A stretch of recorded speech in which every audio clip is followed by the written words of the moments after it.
Le nihilisme, qu'est-ce que c'est? C'est déjà la négation de toute valeur, sauf celle de l'argent, équivalent universel qui, par son existence même, est une négation des valeurs, puisque, encore une fois, cet équivalent universel fait s'équivaloir précisément un stylo, un utérus, une voiture, un être humain, un enfant, un foie, un organe, peu importe. Tout se vaut parce que tout vaut de l'argent. Donc ça, c'est la négation de la valeur, et c'est la valeur de la négation, et c'est du nihilisme.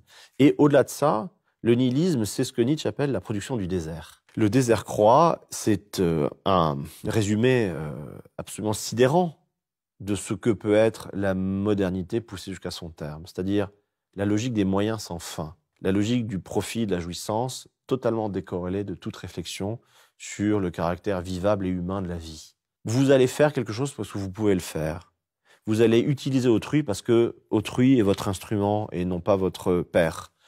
Vous allez considérer l'autre comme une ressource dans laquelle vous allez puiser jusqu'à l'épuisement. Et vous allez dévaster. Vous allez détruire des existences et vous allez dévaster le monde. C'est le monde dans lequel on vit.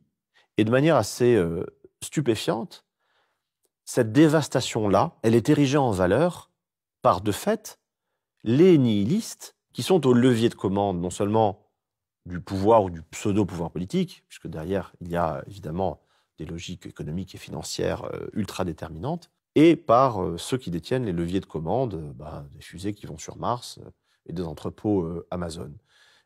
Nous avons affaire à, effectivement, ce que Nietzsche appelait les derniers des hommes, des gens qui n'ont plus d'existence que fantomatique, zombiesque, et voués à la simple jouissance matérielle, totalement décorrélée de toute réflexion sur la beauté et sur le sens.